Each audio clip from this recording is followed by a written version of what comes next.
سيدنا ومولانا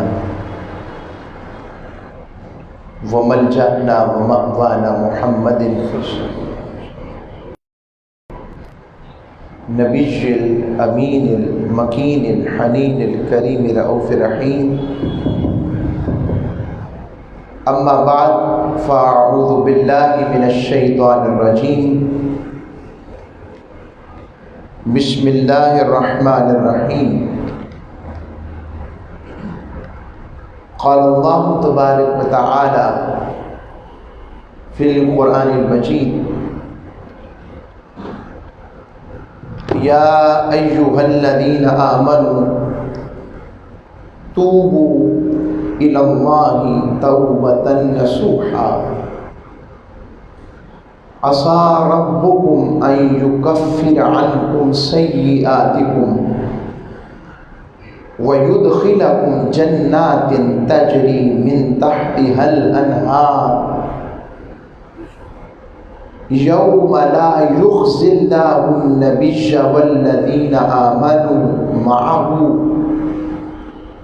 نورهم يسعى بين أيديهم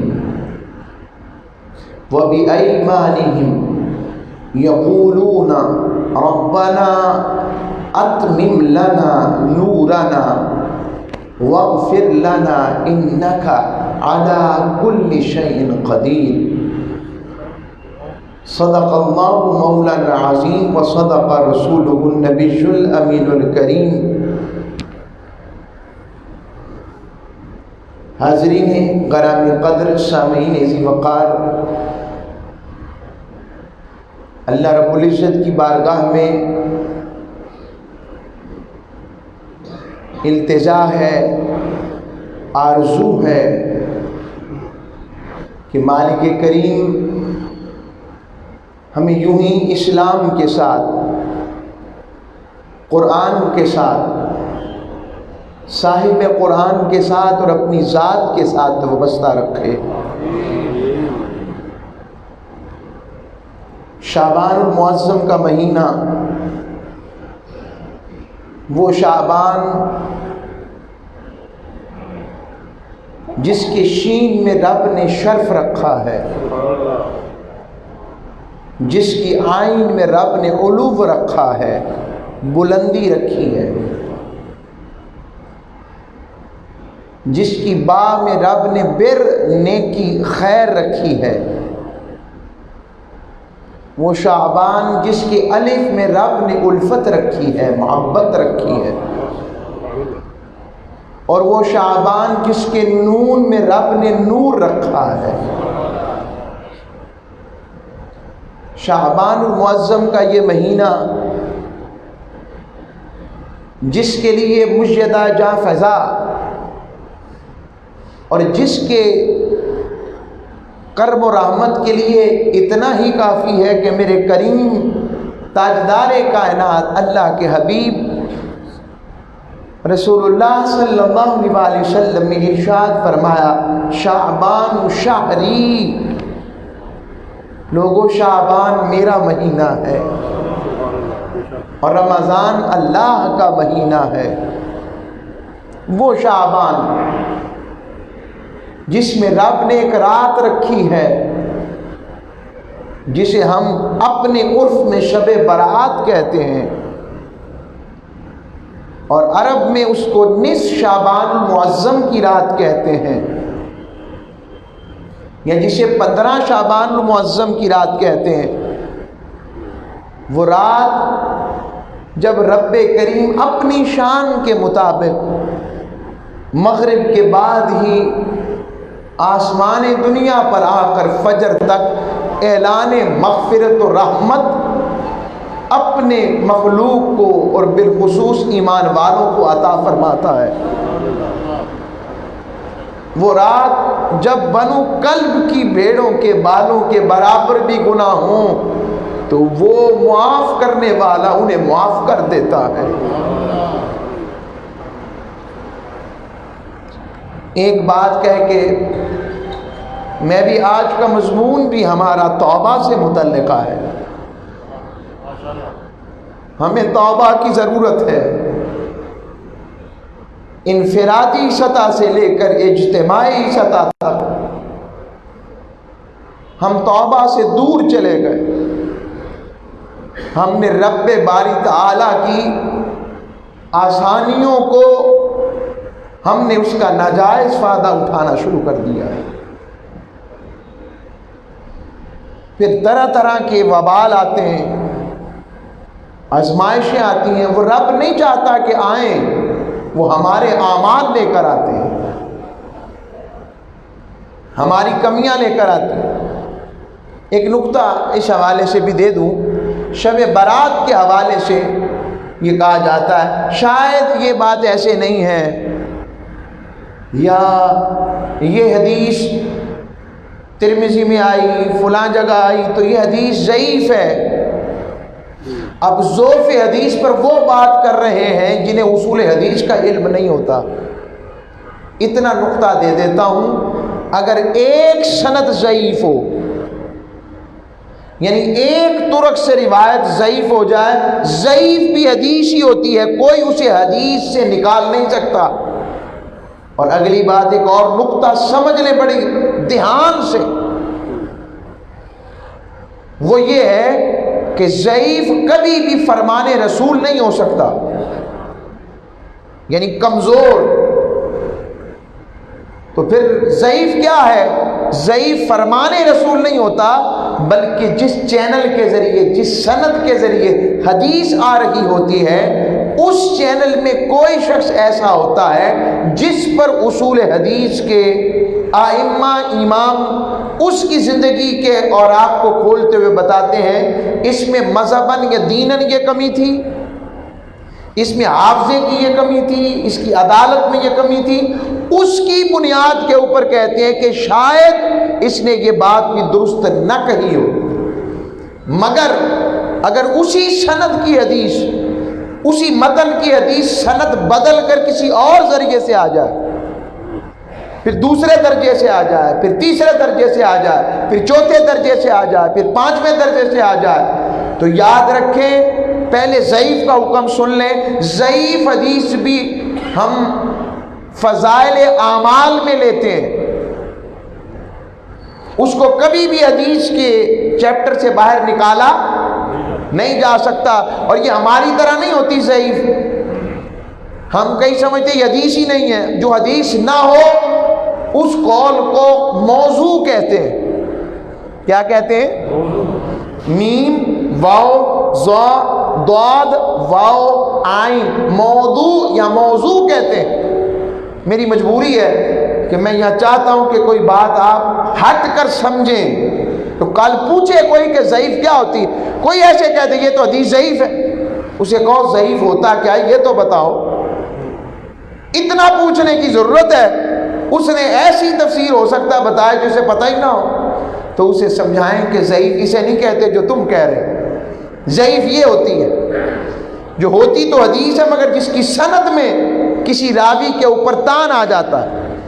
آگے بات سمجھ. اب ایسی بتا دیتا ہوں، علم نہیں، ضعیف کی 12 سے 13 اقسام ہیں، ایک بھی نہیں. اب یہ کہ علیحدہ موضوع ہو جائے گا، یہ میرا موضوع نہیں، واپس پلٹ رہا ہوں. بس اتنا بات بتا رہا ہوں. تو ایک سند، دوسری سند، تیسری سند. شب برات سے متعلقہ ایک حدیث پر 8 سندیں ہیں.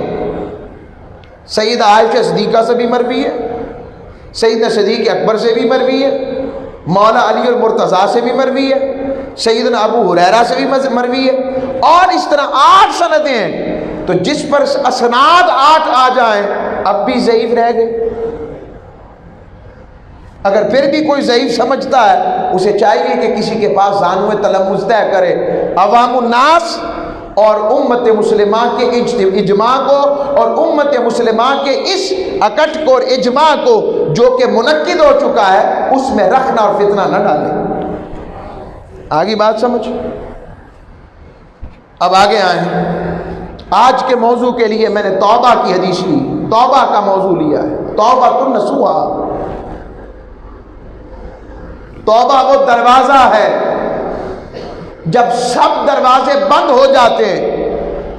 توبہ کا دروازہ وہ ہے جو سانس کے آخری وقت تک، جب تک انسان کے جسم میں سانس چل رہا ہے اس وقت تک کھلا ہے۔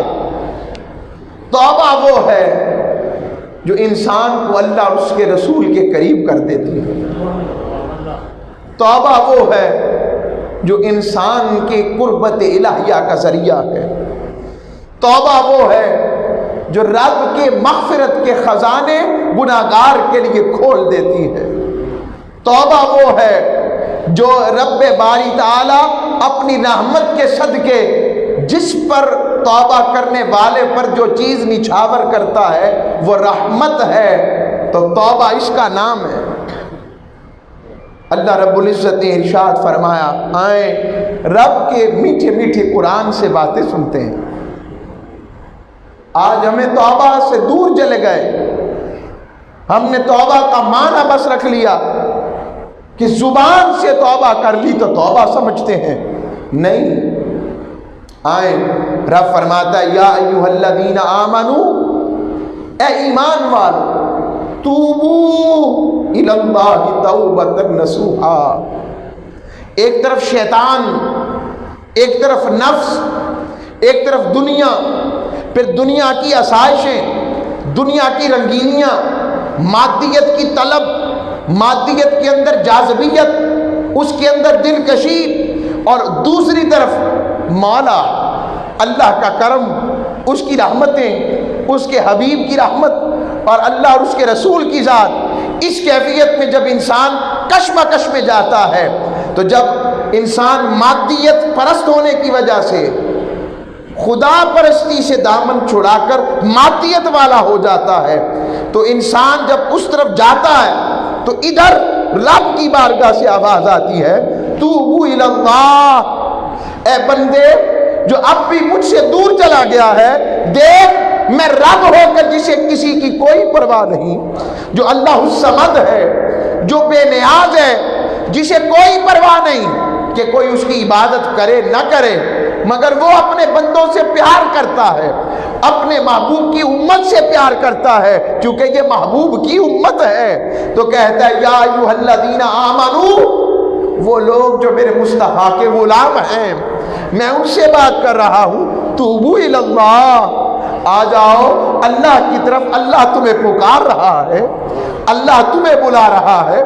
یعنی رب جسے کسی کو بلانے کی ضرورت نہیں، وہ رب جو کائنات جسے پکارتی ہے، وہ گناہگار کو پکار کے کہتا ہے توبو الی اللہ، آجا بندے میری طرف آ جا، میری طرف پلٹ آ، میری طرف آ کر دیکھ، میں نے اپنی رحمت کے لیے میں نے 100 حصہ رحمت بنائے، اور ایک حصہ رحمت میں نے دنیا پر اتارا ہے، جو ماں باپ کی محبت ہے، اولاد کی محبت ہے، حتیٰ کہ فرمایا جانوروں کی اپنے بچوں سے محبت ہے، اور 99 حصہ رحمت رب کہتا ہے اے بندے میں نے سنبھال کے رکھے ہوئے ہیں، تو پلٹ کر تو آ، میں اپنی رحمت تجھ پر کیسے نچھار اور نچھاور کرتا ہوں تو اندازہ نہیں لگا سکتا۔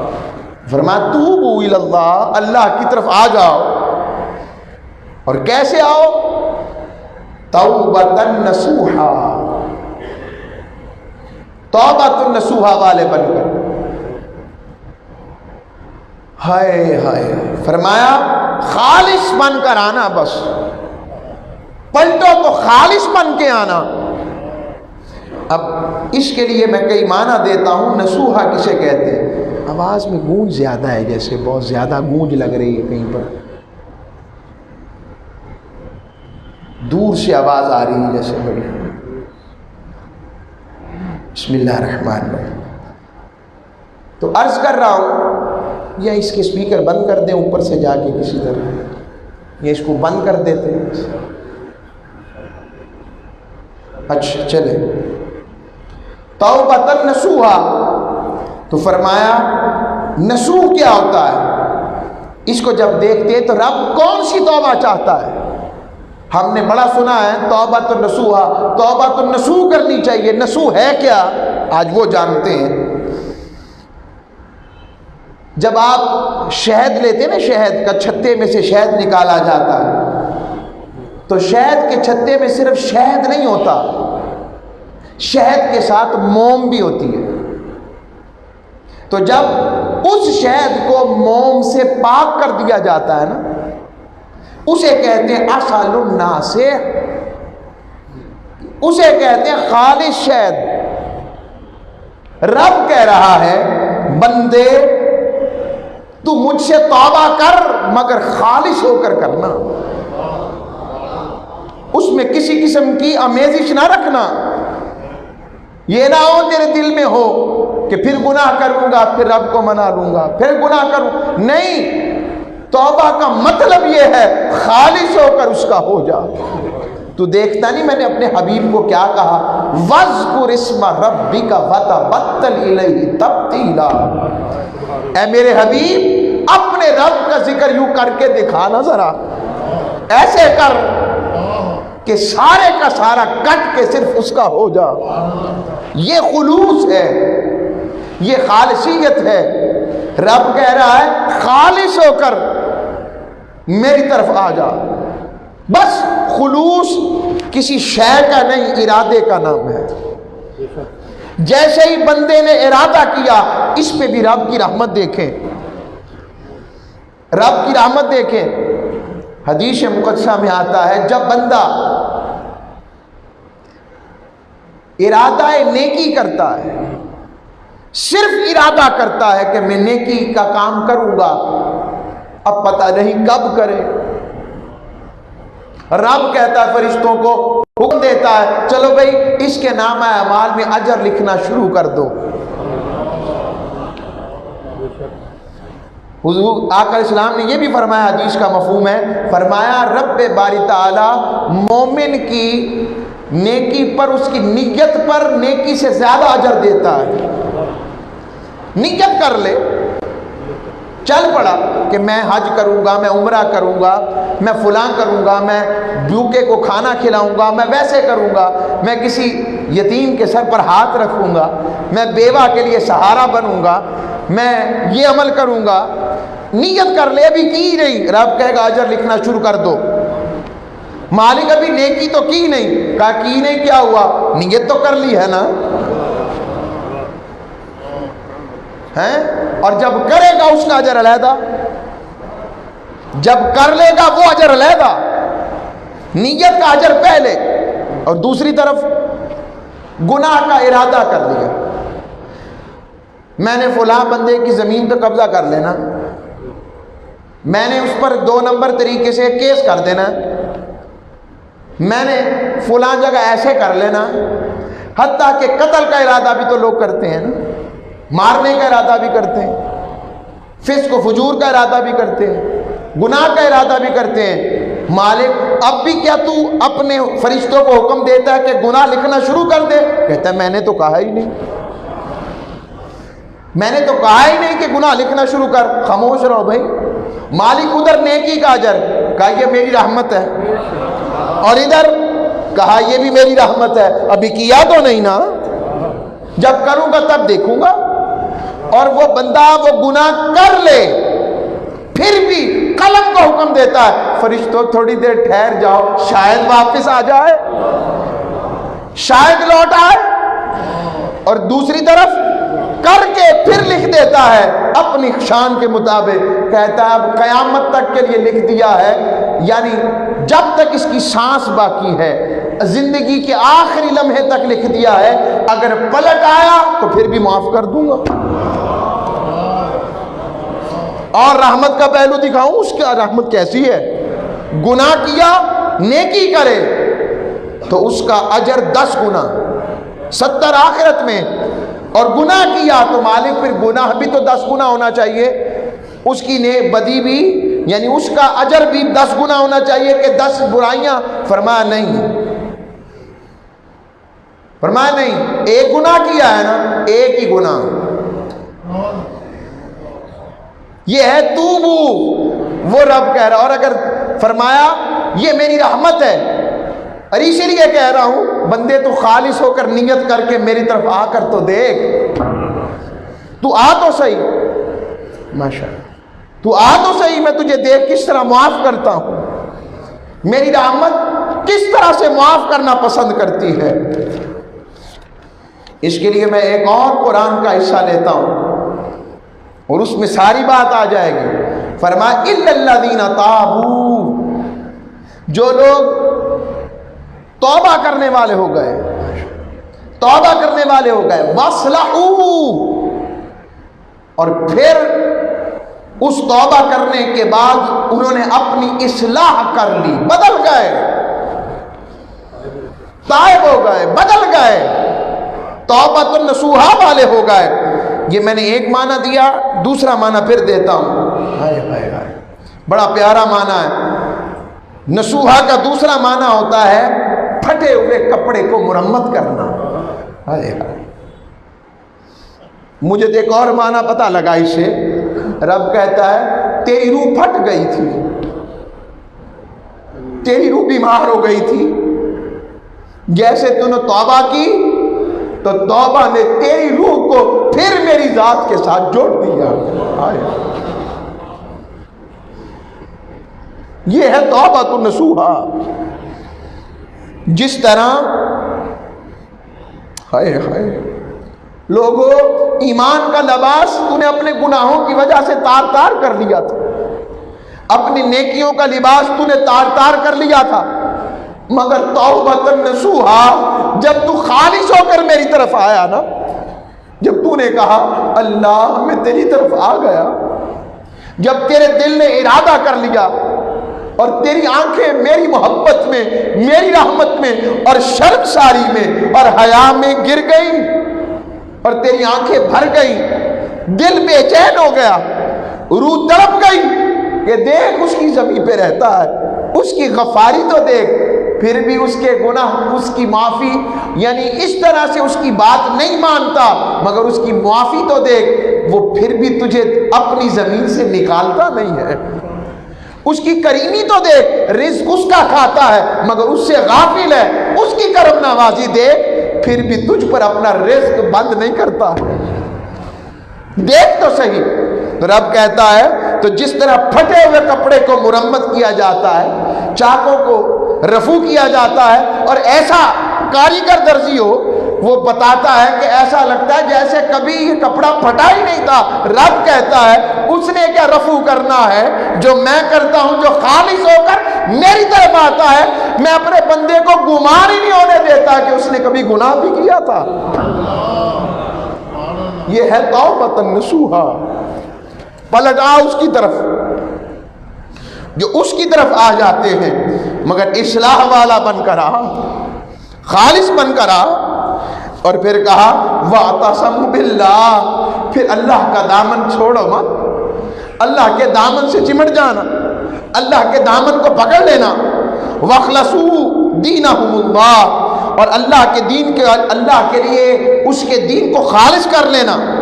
پھر فرمایا فَأُولَٰئِكَ مَعَ الْمُؤْمِنِينَ، جب تو یہ کام کر لے گا، توبہ کر لے گا، اصلاح کر لے گا، اللہ کی رسی کو تھام لے گا اور اللہ کے دین کو اپنے لیے خالص اور خود کو اللہ کے دین کے لیے خالص کر لے گا. فرمایا پھر میں تجھے اپنے ایمان والوں میں لکھ لوں گا، اپنی قربت والوں میں لکھ لوں گا.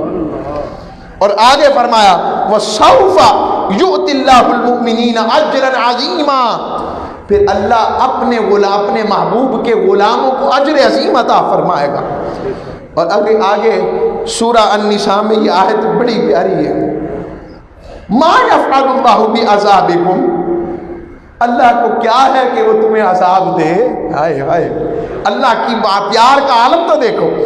اللہ کو کیا ہے اگر وہ تمہیں عذاب دے.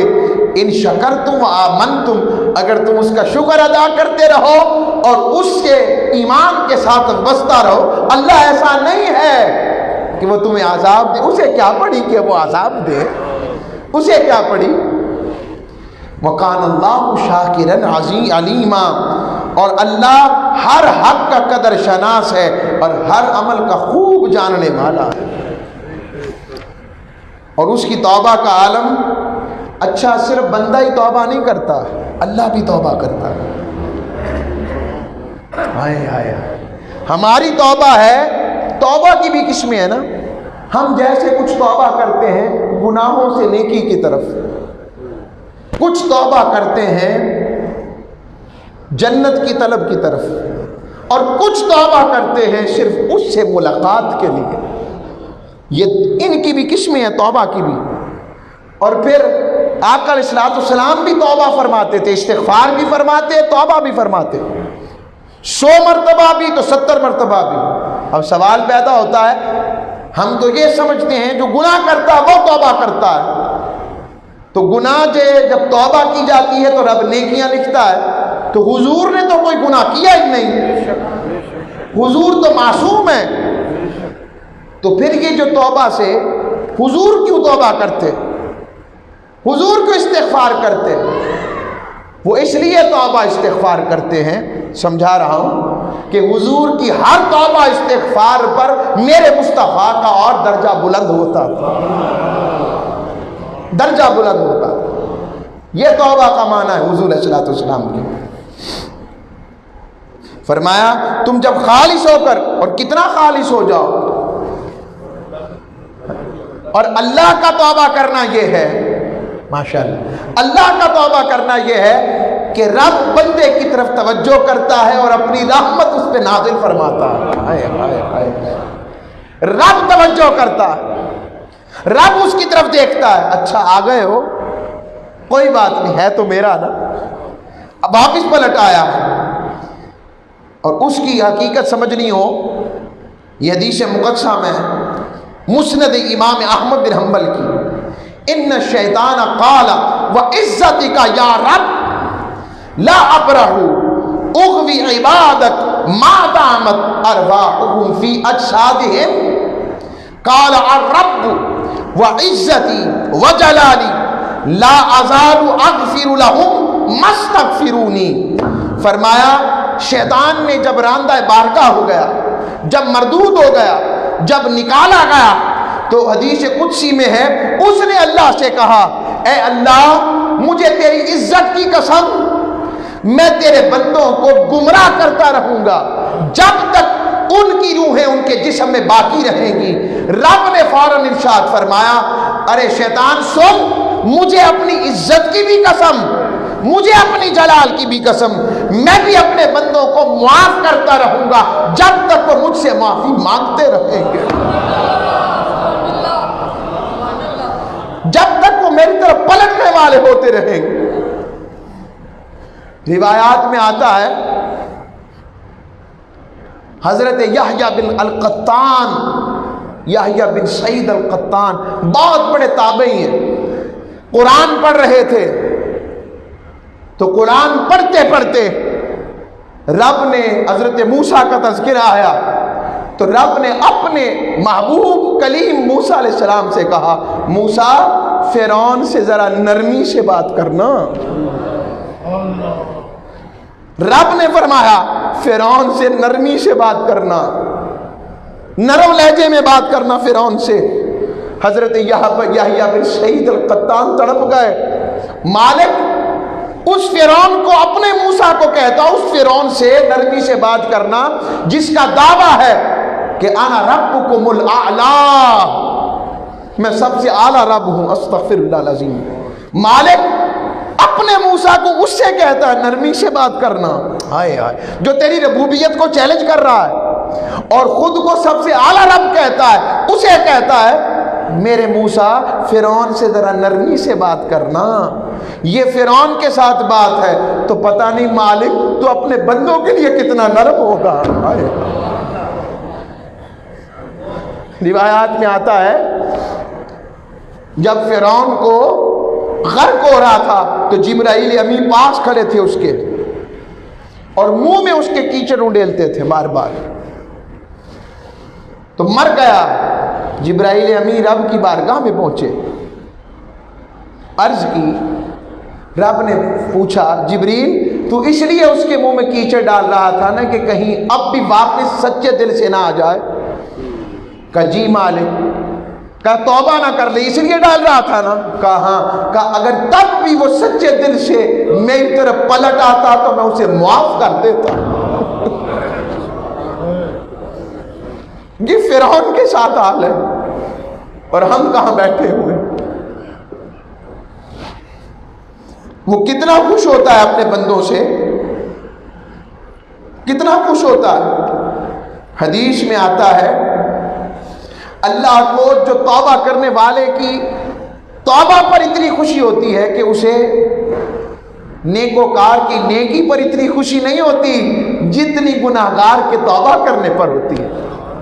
اور حدیث میں آتا ہے کتنی خوشی ہوتی ہے کہ کوئی شخص صحرا میں جا رہا تھا اور صحرا میں جاتے جاتے اس کی سواری تھی جس پہ کھانا تھا پینا تھا، سارا زاد سفر تھا، تو وہ اونٹ وہ کچھ دیر کے لیے سستانے کے لیے لیٹا، تو جیسے ہی اٹھا تو دیکھا سواری گم تھی۔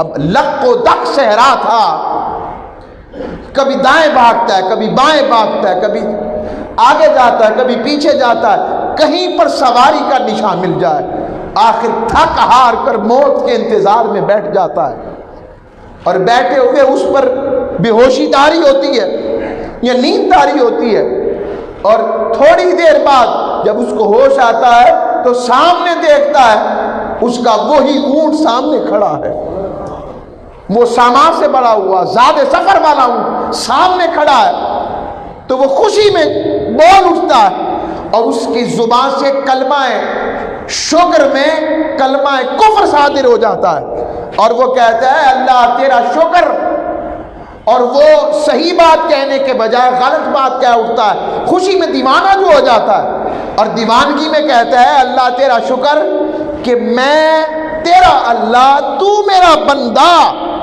اس کیفیت میں حدیث کے لفظ ہیں وہ لفظ ہی بدل جاتا ہے۔ رب کہتا ہے جو خوشی اس کو ہوتی ہے رب کو گناہگار کے توبہ کرنے پر اس سے بھی زیادہ خوشی ہوتی ہے۔ رب اتنا پیار کرتا ہے جو اس کی طرف پلٹ کر آتا ہے۔ یہ بات جب میں امام قشیری کی نسبت سے سنتا ہوں مجھے تو عجیب رہ کیفیت آ جاتی۔ یہ حضور داتا علیہ رحمان کے استاد ہیں امام قشیری رحمۃ اللہ علیہ، وہ اپنی سند کے ساتھ روایت کرتے ہیں کہ داؤد علیہ السلام کی طرف اللہ نے وحی کی، فرمایا اے میرے داؤد تجھے پتا ہے وہ لوگ جو مجھ سے منہ موڑ لیتے ہیں یہ جان لے میں رب ہو کر ان کا کیسے انتظار کرتا ہوں۔ اللہ کو کیا پڑی وہ ہمارا انتظار کرے، رب فرما رہا ہے کہ میں ان کا کیسے انتظار کرتا ہوں، ان پر کیسے مہربانی کرنے والا ہوں، اور ان کے گناہوں کو ترک کرنا مجھے کتنا پسند ہے۔ اگر انہیں میرے انتظار کا پتہ لگ جائے نا تو میرے شوق میں وہ مر جائیں اور ان کے جوڑ میری محبت کی وجہ سے منقطع ہو جائیں۔ عاشقوں اگلی بات اس سے بھی اعلیٰ، فرمایا داؤد میرا یہ حال ان کے ساتھ ہے جو مجھ سے منہ موڑ لیتے ہیں، تو اندازہ لگاؤ جو میرے ہو جاتے ہوں گے ان کے ساتھ کیا کرتا ہوں گا، ان کا کیا کرتا ہوں گا۔ سبحان اللہ۔ یہ اللہ رب العزت نے توبہ کی باتیں سمجھائی ہیں، اور توبہ کے لیے یہ چیزیں ضروری ہیں، اور جسے توبہ کی خیر مل گئی، اور توبہ کی پہلی نشانی خلوص ہے، اور خلوص کا پہلا اظہار دل سے جو چلتا ہے اس کا ظاہر ہونا آنکھوں سے ہوتا ہے، اور آنکھوں سے اظہار کیا ہے، اس کی آنکھیں اس کی طلب و تڑپ اور حیا میں برس جاتی ہیں، برس جانا، رو پڑنا۔ آج ہم اللہ کی محبت میں رونا بھول گئے ہیں۔ میری بات بڑی عجیب لگے گی، ہمارا کوئی قربت والا اللہ سب کو سلامت رکھے، کسی کا کوئی قریبی عزیز دنیا سے جائے اس کا رونا بند نہیں ہوتا، اس کا رونا بند نہیں ہوتا، مگر میں پوچھتا ہوں جس نے یہ سارے رشتے بنائے ہیں اس کی محبت میں کبھی رونا آیا؟ جس کے ہم امتی ہیں اس کے لیے محبت کے ساتھ یوں رونا کیوں نہیں آتا؟ آقا علیہ السلام دعا مانگتے کہتے اللہم ارزقنی عینین حطلتین تبکیان بظروف الدموع وتشفقان من خشیتک قبل ان یکون الدموع دما والادراس جمرا. فرماتے یوں حضور دعا فرماتے. یہ حدیث کی دعا سنا رہا ہوں، حضرت عبداللہ ابن مبارک نے اس کو روایت کیا، امام احمد بن حنبل نے زہد میں روایت کیا، امام ابو نعیم نے ہلیۃ الاولیاء میں روایت کیا. وہ فرماتے ہیں اللہ کے حبیب مکرم علیہ السلام دعا کرتے، اے اللہ مجھے دو آنکھیں ایسی عطا فرما جو زور سے برسنے والی ہوں اور برستے آنسوؤں کے ساتھ روئیں، تیرے عذاب و عتاب سے خوف زدہ ہو، اس سے قبل کہ آنسو خون بن جائیں اور داڑیں انگارے یعنی عذاب نار میں مبتلا ہونے سے قبل اس عذاب کا ڈر و خوف دل میں پیدا ہو جائے، تاکہ آنکھیں آنسوؤں کے ذریعے اس آگ کو بجھا لیں اور دل کو ملاحظہ کرنے سے پہلے ہی اس کی بچاؤ کی تدبیر کر لیں.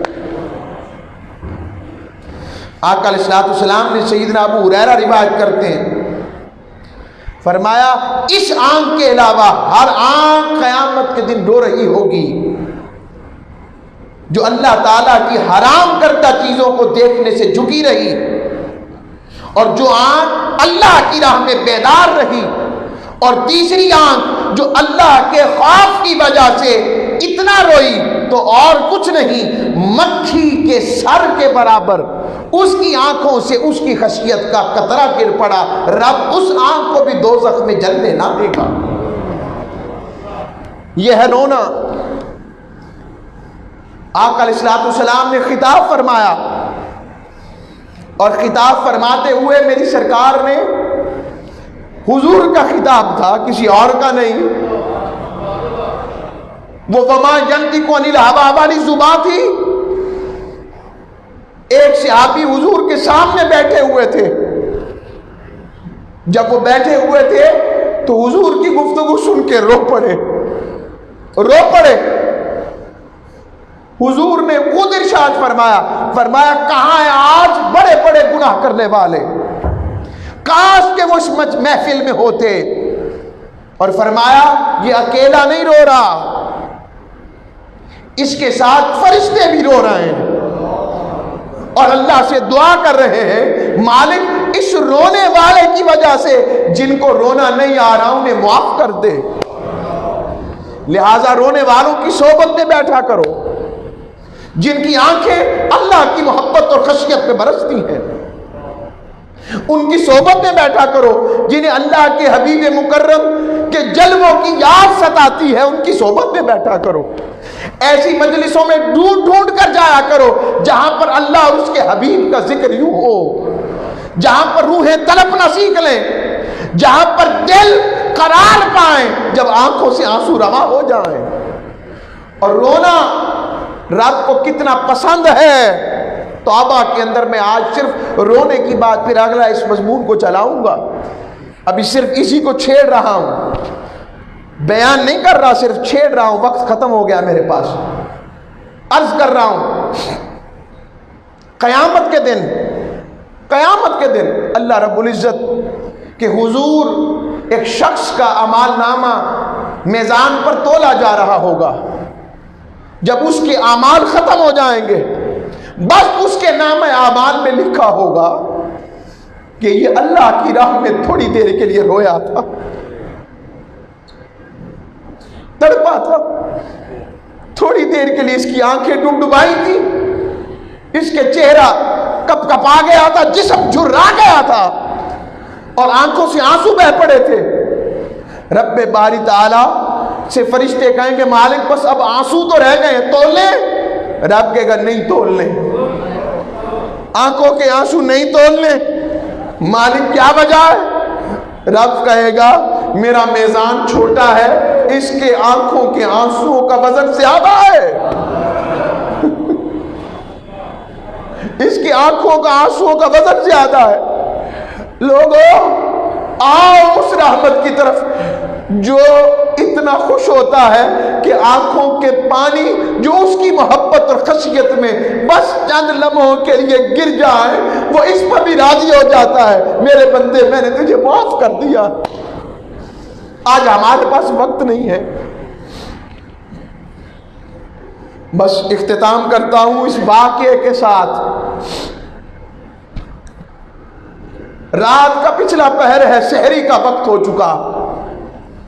ایک جوان کعبۃ اللہ کا طواف کر رہا ہے،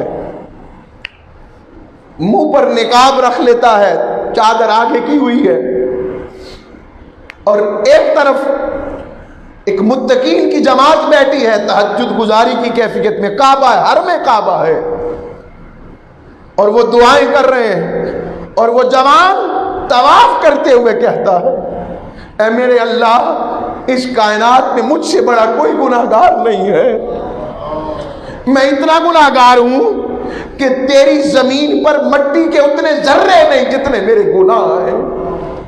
وہ کہتا ہے مالک، میں اتنا گناہگار ہوں کہ درختوں پر اتنے پتے نہیں جتنے میرے گناہ ہیں۔ رب کی بارگاہ میں روتا ہے، گڑ گڑاتا ہے، بے ہوش ہو جاتا ہے، پھر اٹھتا ہے، پھر گڑ گڑاتا ہے۔ یوں رات بسر ہو رہی ہے، فجر کا وقت قریب آ رہا ہے کہ نیکوں کی اس جماعت نے مل کر کہا آؤ ساتھیو، پتہ نہیں کتنا بڑا گناہگار آج رب کی بارگاہ میں حاضر ہے، آؤ ذرا آگے بڑھ کر اس کے لیے مل کر دعا کرتے ہیں۔ وہ آگے بڑھتے ہیں اور کہتے ہیں جوان ذرا اپنا کپڑا تو اٹھا، تو ہے کون جو رب کو یوں گڑ گڑا کر پکار رہا ہے تاکہ صرف تجھے تک سکے، اور یوں تک کر ہم سب مل کر تیرے لیے دعا کریں۔ رب کریم ہماری دعا اجتماعی طور پر تیرے حق میں قبول کر لے۔ وہ بس روتا ہے، تڑپتا ہے، اور تھوڑی دیر بعد جب انہوں نے ان کا کپڑا ہٹایا، ان عالموں کی، ان توابین کی، ان متقین کی چیخ نکل گئی۔ وہ کوئی اور نہیں تھا، وہ حسین ابن علی کا شہزادہ امام زین العابدین تھے، جو اللہ کی محبت میں یوں رو رو کر رب کو منا رہے تھے، اور کہا آقا اے میرے مصطفیٰ کے لاڈلے نواسے، آپ کا یہ حال ہے تو ہم کدھر جائیں گے؟ لوگوں آج ہم اس توبہ سے دور چلے گئے، اس لیے کبھی وبائیں آ رہی ہیں، کبھی بیماریاں آ رہی ہیں کہ ہم نے اللہ کی محبت کا دامن چھوڑ دیا، ہم نے اس کے حبیب کا دامن چھوڑ دیا۔ آؤ پلٹ آؤ، رب اب بھی کہہ رہا ہے ہم تو ماحل بکرم ہے، کوئی سائل ہی نہیں، راہ دکھائیں کس کو، کوئی راہ رو منزل ہی نہیں، وما علیہ الا البلاغ۔